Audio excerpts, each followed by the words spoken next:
और उसकी तालीमात को ग्रहण करना, उसकी तालीमात को अपनाने का हुक्म गैरों ने दिया हो।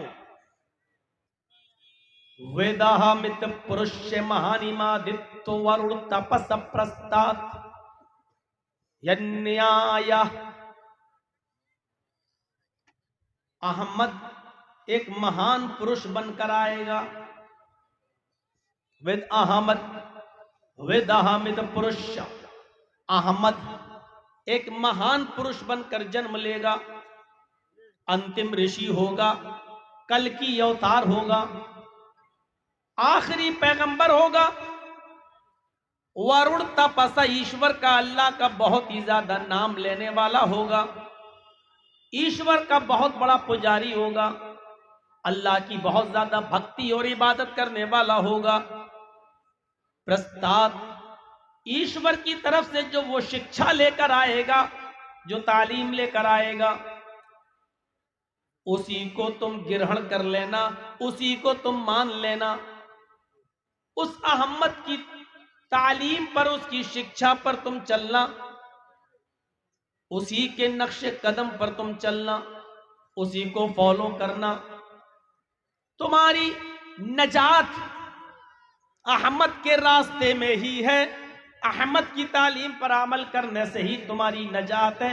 यन्याय स्वर्ग में जाने के लिए, जन्नत में जाने के लिए अहमद के रास्ते के अलावा कोई दूसरा रास्ता नहीं है।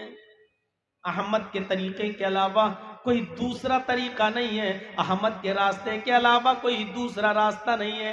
अगर जन्नत में जाना चाहते हो, स्वर्ग में जाना चाहते हो, पैराडाइज में जाना चाहते हो, अगर तुम्हें जन्नत की तलब है और जन्नत की ख्वाहिश है, जन्नत की तमन्ना है, तो तुम्हें अहमद के यानी मोहम्मद के रास्ते पे चलना पड़ेगा।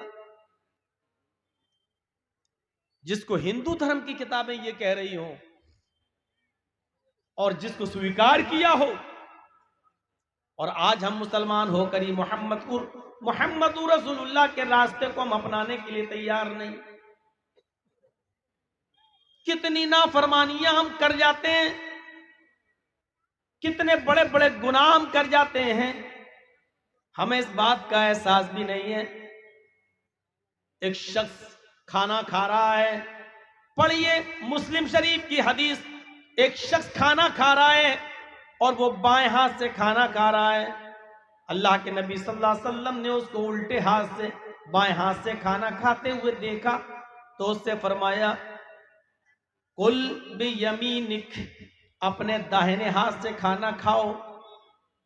उसने आजुर हुए तकब्बुर, उसने तकब्बुर भरे लहजे में कहा, आए मोहम्मद, मैं बाएं हाथ से खाऊंगा, दाहिने हाथ में मेरे खाने की ताकत नहीं है।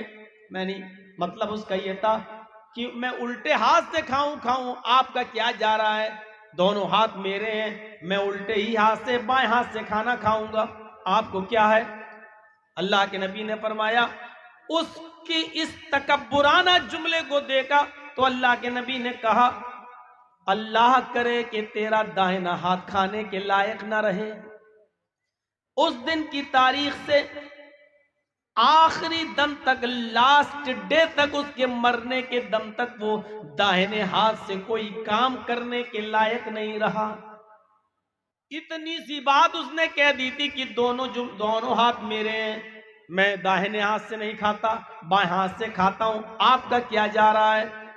नबी अकरम ने कहा, तुझे इस तकब्बुर की सजा मिलनी चाहिए, इस घमंड की सजा मिलनी चाहिए। उसने नबी की इतनी सी नाफरमानी की, फिर जिंदगी भर उसका दाहिना हाथ उठ नहीं सका।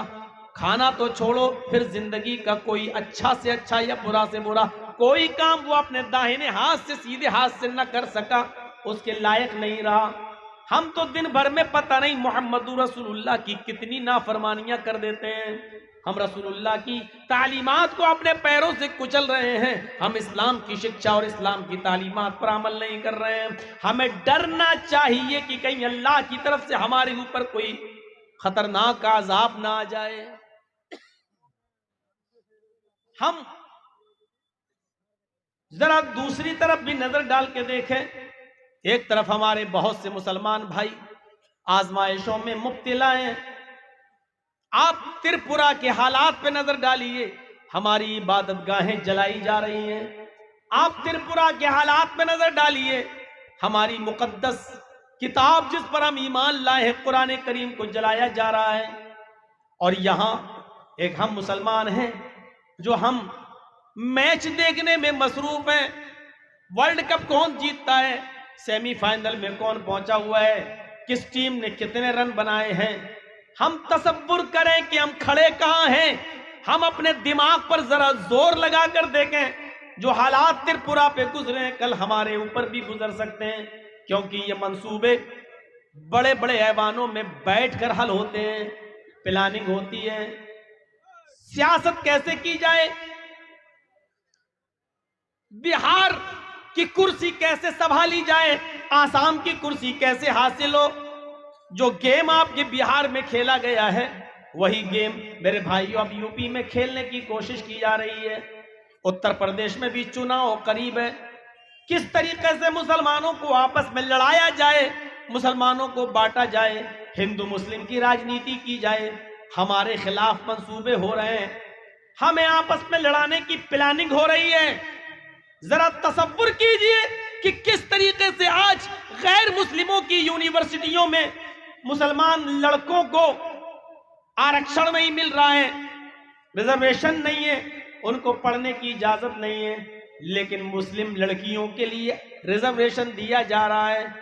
अकलियत का नाम देकर मुस्लिम लड़कियों को यह कहा जा रहा है कि तुम एडमिशन ले सकती हो, और मुस्लिम कॉलेज और कॉलेजेस में पढ़ने वाले लड़कों से यह कहा जा रहा है कि तुम मुस्लिम लड़कियों को अपने प्यार, अपने लव, अपने प्यार के चंगुल में उनको फंसाओ, उनको लाओ, फिर उनसे कोर्ट मैरिज करो, शादियां करो, और एक दो बच्चे पैदा करके उनको तलाक दे दो, ताकि उनके बतन से, उनके पेट से हमारी तादाद बढ़ जाए, और फिर उनको तलाक देकर छोड़ दो, न वो अपने घर की रहें न यहाँ की रहें। ये मंसूबे हो रहे हैं, ये प्लानिंग बनाई जा रही है, लेकिन हम अभी तक इस्लाम के मिजाज को नहीं समझ पा रहे हैं, और गैर मुस्लिमों की साजिशों को आज हम समझने के लिए तैयार नहीं हैं। हम खुद इस्लाम से दूर भागे जा रहे हैं, हम इस्लाम की तालीमात से भागे भागे फिर रहे हैं। नहीं साहब, हमारी लड़की तो पढ़ेगी वही। कितना अच्छा काम किया जा रहा है, मुस्लिम लड़कियों को कॉलेज में पढ़ने के लिए जगह मिल रही है, यूनिवर्सिटी में। इसके पीछे साजिश क्या है, उस साजिश को हम नहीं समझ पा रहे हैं, नहीं समझेंगे। माशाल्लाह, ये सरकार बहुत अच्छा काम कर रही है। देखिए कितना अच्छा, हमारी मुस्लिम लड़कियों को इतना रिजर्वेशन दिया है, लड़कों को क्यों नहीं दिया जा रहा है। हमारी लड़कियां MBBS में आ रही हैं, BUMS में आ रही हैं, PhD में आ रही हैं, उनको कॉलेज में लिया जा रहा है, लेकिन लड़कों को रिजेक्ट कर दिया जा रहा है। इसके पीछे साजिश क्या है, ये हमारी समझ में नहीं आ रहा है। इसके पीछे की साजिश देखना है तो नागपुर में बने हुए हेडक्वार्टर से सीखिए, और वहां की प्लानिंग वहां होती है, और वहां प्लानिंग के ऊपर आपका केंद्र, आपकी सरकार और दिल्ली में बैठी हुई सरकार नागपुर हेडक्वार्टर के मशवरे पर अमल करती है, लेकिन इस साजिश को हम नहीं समझ पाते। हम इसी में पड़े हुए हैं कि हमारी बात कौन कर रहा है। हम ये नहीं समझ पा रहे हैं कि हमारा छोटा नुकसान किस में है और बड़ा नुकसान किस में है। हमारी अकल में यह बात नहीं आ रही है, हम समझने के लिए तैयार नहीं हैं। हम यह भी नहीं समझ पा रहे हैं कि बड़े नुकसान से हम अपने आप को बचाएं तो कैसे बचाएं। दो चीजें जब हमारे सामने हो, और एक तरफ यह हो कि नुकसान दोनों में हो, हमारा फायदा किसी में ना हो, तो वहां यह देखा जाता है कि कम नुकसान उठाना पड़े और बड़े नुकसान से हम अपने आप को बचा लें। लेकिन इतनी भी समझ आज हमारे अंदर नहीं रही कि हम अपने आप को बड़े नुकसान से बचाएं या छोटे नुकसान से बचाएं। आपसे अगर यह कह दिया जाए कि आपकी बीवी को जो डिलीवरी हो रही है, बच्चा पैदा हो रहा है, अब मां या बच्चे में से आपकी बीवी या आपके बेटे में से मैं किसी एक को बचा सकता हूं, तो आप उस मौके पर क्या करेंगे। नुकसान दोनों सूरतों में है, तो ऐसे मौके पर आपको डिसीजन लेना पड़ेगा, फैसला लेना पड़ेगा, और वहां फैसला आपका यह होना चाहिए कि मां यानी बीवी को बचा लो, बच्चे की मां को बचा लो। अगर बच्चा जा रहा है तो जाने दो। इस मौके पर भी हम ये फैसला नहीं कर पा रहे हैं कि हमें डिसीजन क्या लेना चाहिए। मैंने इशारों में बहुत कुछ कह दिया है, अब अकल होगी तो आप समझ गए होंगे हम कहना क्या चाह रहे हैं। हमें भी अपने आप को बचाना है, हमें भी अपने आप को सेफ रखना है। हम सिर्फ बिहार में थोड़ी बोलते हैं, हम तो पूरे हिंदुस्तान में जा रहे हैं, हमें भी अपने आप को बचाना है। लेकिन मैंने बाकी बातों में बहुत कुछ कह दिया है। अकलमंद रा इशारा काफी अस्त, अकलमंद होंगे तो आपको इशारा आपके लिए काफी होगा।